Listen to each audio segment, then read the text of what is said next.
O Guilherme Varjão falou: quem diz que Tarcísio ganha? Olha, cara, eu acho que a situação aqui, o candidato antipetista que estiver bem posicionado, uma boa coligação, derrota o PT na próxima eleição. Esse cara derrota o PT. Pra derrotar o PT, ele tem que ter o endosso do Bolsonaro, e essa máquina que vai dar tempo de TV, estrutura, e governadores, e prefeitos dos estados, e o Centrão estaria com esse candidato. Então, sim, esse candidato, ele provavelmente seria bastante favorito nas próximas eleições. Todo mundo sabe que o Bolsonaro, ele tá fazendo essa manifestação como consequência de uma manifestação fraca que houve no Rio de Janeiro. Havia, dentro da turma dele, a turma que organizou a manifestação lá no Rio, um sentimento de que em São Paulo teria sido maior, porque as manifestações em São Paulo são maiores, porque São Paulo é maior do que o Rio de Janeiro. Tá? Por outras razões eles não fizeram manifestações em São Paulo, eles queriam desmontar porque havia uma mobilização para que a manifestação aqui fosse sobre impeachment e tal, e havia toda aquela outra turma de supermans, etc, que ele não gosta. Então eles simplesmente queriam desmobilizar São Paulo, e aí eles montaram a deles em São Paulo, que foi essa manifestação tocada e financiada pela turma do bolsonarismo leal, os malafaio-valdemaristas, né? O Malafaia e o Valdemarismo, que é quem está estruturado ao redor do ex-presidente, infelizmente, ex-presidente Jair Bolsonaro, infelizmente, não porque ele perdeu, mas porque né, tivemos um dia um retardado como esse na presidência da República, e isso muito me machuca, né, como conterrâneo de todos vocês. E aí a manifestação foi convocada, o tema era anistia, e sim, antes da gente começar a tratar de tudo, a gente precisa fazer uma leitura do que é o contexto da anistia. Naturalmente, a anistia tem como objetivo salvar o Bolsonaro. É uma anistia para aquelas pessoas, mas o texto do projeto de lei ele é suficientemente vago para que um cara como o Jair possa tentar entrar, ou no mínimo, caso ele não entre numa anistia, ele possa, vamos dizer assim, dizer: olha só, passaram anistia, mas mesmo assim fui preso ilegalmente, porque pra mim não, isso era uma perseguição. Ou seja, geraria no mínimo uma argumentação para dizer que ele foi alvo, na verdade, de uma prisão ilegal, blá, blá, blá, blá. A gente sabe que assim, isso aqui é meio que uma construção retórica feita por ele. Há também como objetivo um desgaste maior do STF, e aí a gente vai fazer o parênteses do parênteses, e é importante vocês colocarem aqui. Existe instituição mais sabotadora do país e que erra mais do que o STF? Porque se houver, me falem. O STF, 3 coisas que ele fez. A ADPF das favelas deve ter visto, né? Isso aí precisa ser dito. O STF, ele se posicionou de maneira muito clara. Não vou falar que ele se posicionou a favor do crime, eu não quero ser preso, né? Mas vamos dizer que o STF aqui, ele resolveu seguir a linha do Barroso, que é a linha daquelas mesmas ONGs que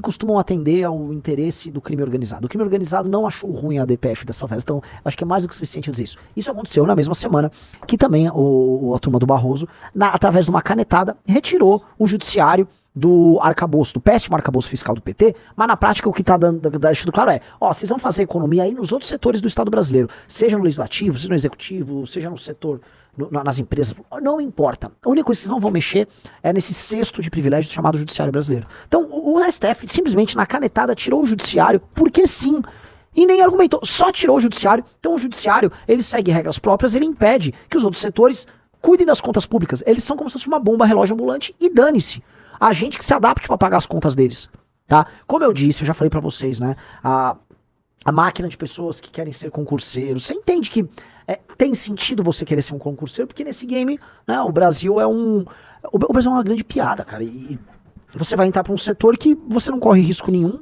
que os gastos eles estão acima do teto, que os gastos ficam fora do teto, né, os dois tetos, o teto constitucional e o teto orçamentário, e o STF trabalha para manter a mamata para todo mundo. Isso é escroto, cara. Isso é muito escroto. E a terceira coisa que o STF fez foi penduricalhos de juízes assistentes do STF foi agora regulamentado. Agora não é um penduricalho. Agora toma ele 10 mil reais mesmo todo mês a mais, tá? Porque sim. Entendeu? Agora não tem uma justificativa. Não é um penduricalho. Agora assim, toma 10 mil reais pra todo juiz auxiliar de ministro do STF. Ele vai lá, comete essas 3 cagadas numa semana.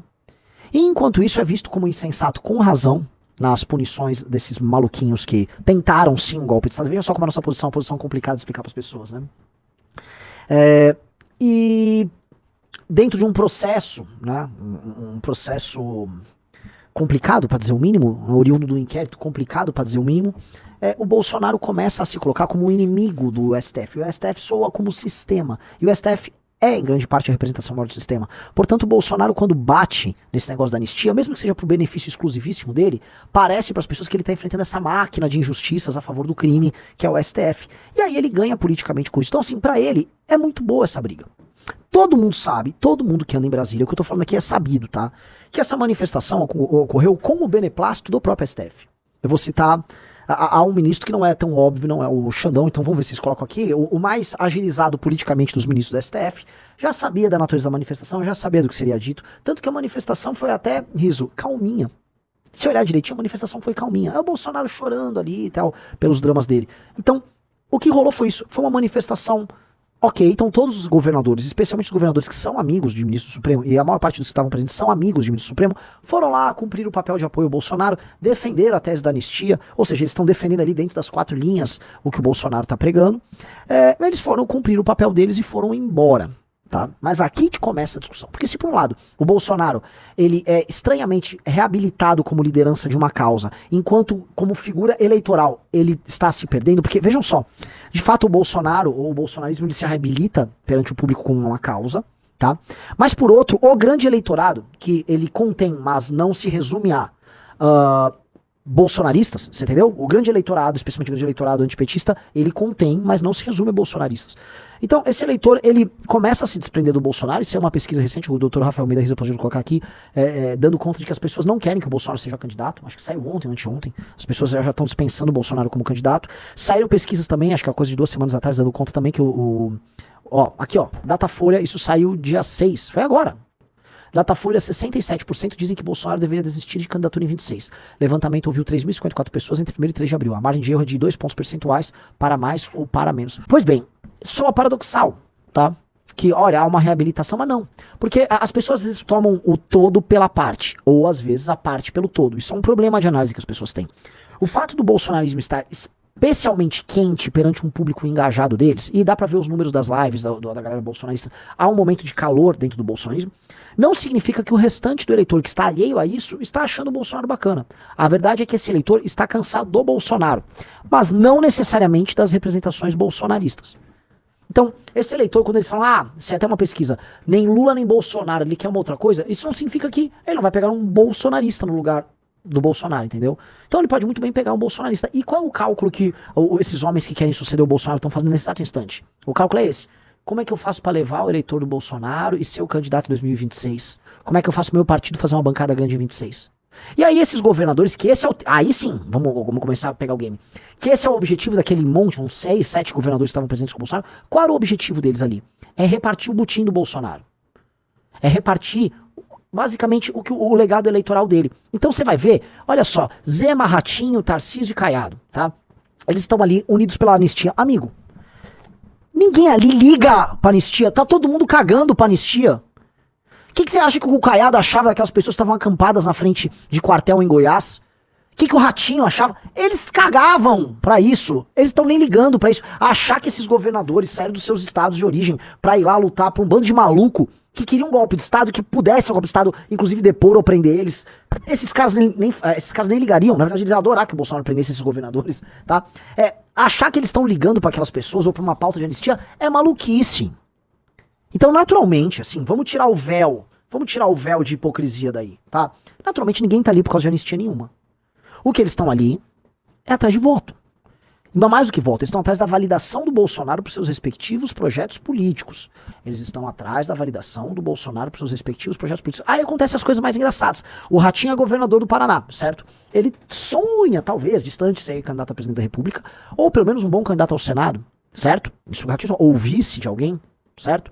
Ao mesmo tempo, o Moro, que pretende suceder o Ratinho e que foi escorraçado pelos bolsonaristas, né, sempre foi tratado como o cocô do cavalo dos bandidos por ele, já vem o Kim Paim xingar ele, tava lá discursando em nome da anistia, né?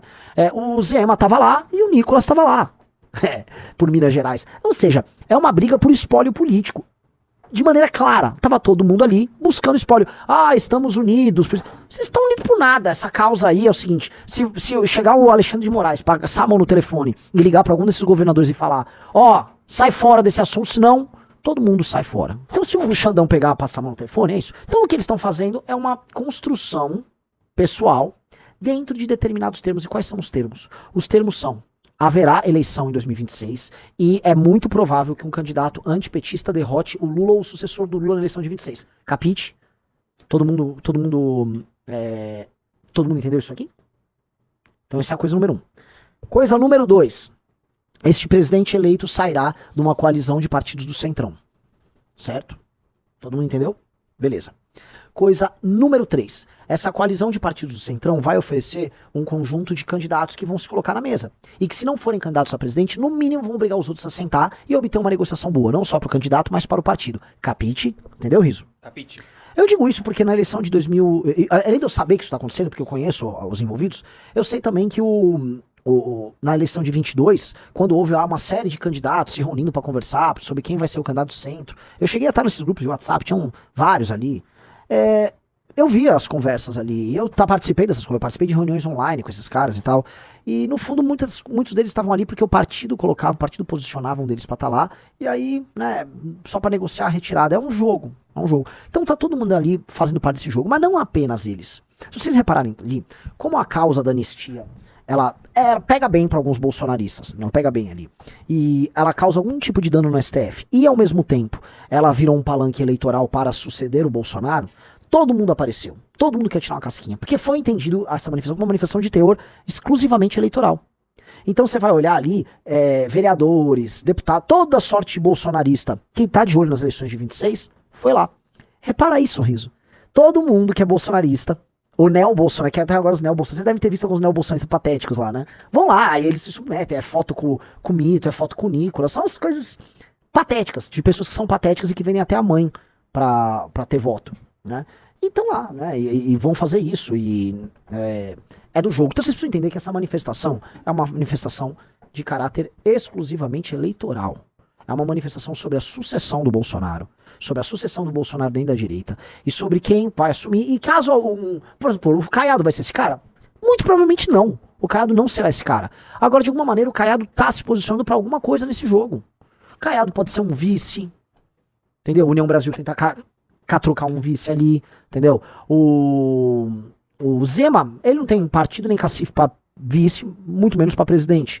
E o Novo adotou uma estratégia de ser um anexo do bolsonarismo. Então, o Zema, ele vai se compor para alguma coisa. Eventualmente, eles podem botar o Zema como, sei lá, o ministro da Fazenda do Tarcísio, sabe? A coisa que o Partido Novo adoraria, né? O Zema como ministro do Tarcísio, ou com algum outro tipo de posição, né? É basicamente isso, né? Eles vão construir aí os meios de se compor naturalmente o candidato ao Tarcísio. E de todos os nomes que estavam ali presentes, dos governadores listáveis ou presidenciáveis listados, o do Tarcísio é o que o Bolsonaro confia mais, é o que dispõe do maior canhão, ele é o governador de São Paulo, ele tá num partido que é o Republicanos, que cederia ele pro PL, mas em troca iria fazer algum tipo de composição, e eu acho que eles não teriam problema nenhum em fazer esse tipo de composição. O Guilherme Varejão falou: quem disse que o Tarcísio ganha? Olha, cara, eu acho que a situação aqui o candidato antipetista que tiver bem posicionado em uma boa coligação derrota o PT na próxima eleição.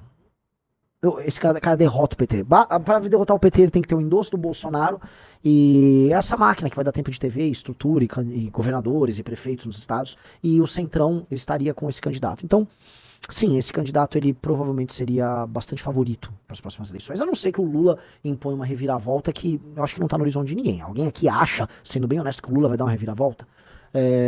Então, assim, o Tarcísio ele é o favorito, e o que nos soa, né, quando a gente vai pegando alguns sinais, quando a gente conversa com gente dos bastidores da política aqui de São Paulo, inclusive ligado ao Palácio dos Bandeirantes, quando a gente vai farejando os detalhes, tá, o que a gente percebe é isso, tá? Eles estão trabalhando já a eleição de 2026 do Tarcísio e é isso, não vai ser nenhum familiar do Bolsonaro, né?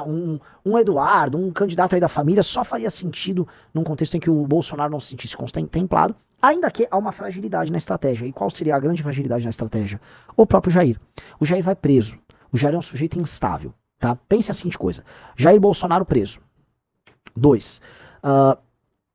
Ele não tendo o controle total da família, e aí as operações políticas da família sendo tocadas por Carlos e Flávio. Flávio é um cara mais bico doce, né? Levando o papinho de todo mundo, tentando fazer uma composição, e Carlos neurótico, tentando manter a ascendência do pai sobre os demais. Gente, vai chegar o processo eleitoral, por mais que o Bolsonaro seja o grande eleitor do campo da direita, o Tarcísio, as pessoas vão aglutinar ao redor dele, vão começar a esquecer do Jair.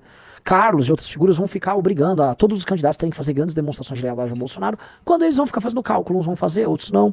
Ele vai ficar neurótico. Na neurose, né, e eu tô falando ainda na pré-campanha, no começo do ano que vem, na neurose muita coisa pode acontecer. Do tipo, o Bolsonaro ficar neurótico também, o Bolsonaro avisar que não quer apoiar ninguém. Esse tipo de coisa pode acontecer. Um cara como o Tarcísio jamais será candidato a presidente se não contar com um apoio direto, reto e claro do Jair. Se o Bolsonaro não endossar ele não vai abandonar uma vitória certa em São Paulo por uma candidatura incerta à presidência da República, entenderam? Não vai, e nem vão apostar nele, né? O arranjo todo não vai apostar nele num cenário desse. Aí que os outros entram, né? Um cara como o Caiado já toparia. O próprio Zema, ele tá na fila, ainda que ele tá bem lá atrás na fila. E aí outros nomes que poderiam ser lançados ou aventados, tá? Tem muito arranjo pra construir. O PSD do Kassab é um partido que tá no governo Lula, que tá com o Eduardo Paes e tá com o Tarcísio. Ele tá com todo mundo porque ele é um partido do centrão, então ele é governo e governo e oposição ao mesmo tempo e ele pode, né? Bota um de vice no outro, um espera. Tem uma estratégia que está sendo traçada pelo Eduardo Paes, esperando que o Lula não seja candidato a presidente, tá? Ou seja, eles colocam como vice pelo PSD do Lula. O Lula não é candidato, e aí ele troca apoio no Rio de Janeiro, por exemplo, em troca dele ser o candidato majoritário, né, à presidência da República. E aí o PT e o Lula endossariam um cara como ele poderia levar os votos do Lula com uma rejeição menor, por exemplo, do Tarcísio, ele brigar ali para ganhar a presidência da República sendo um candidato muito disputado. Esse é o desenho, tá? Esses caras, como eu já falei para vocês, esses caras não vão querer ter concorrentes que possam evitar que o candidato do Centrão chegue no segundo turno. Isso quer dizer que um cara como o Pablo Marçal, ele vai fazer duas coisas. O STF simplesmente pode dar uma canetada e tirar ele da eleição, entendeu, Riso? Sim. Simplesmente tirar ele da eleição. Porque esse aqui seria um arranjo, tá? Um arranjo que envolve Centrão, Tarcísio e tal, e Bolsonaro preso, seria um arranjo de amizade. A STF pacificou, vocês botam o presidente que vocês querem, vocês roubam aí, todo mundo se compõe. O orçamento secreto é mantido, é um grande acordão. A próxima eleição presidencial, ela não importa se o candidato Lula vença ou o candidato do Bolsonaro vença, ambos os candidatos serão candidatos do STF, vocês entenderam? Vai ser um candidato biônico do STF. Gostou deste vídeo? Se inscreva, curta, comenta e compartilha na missão.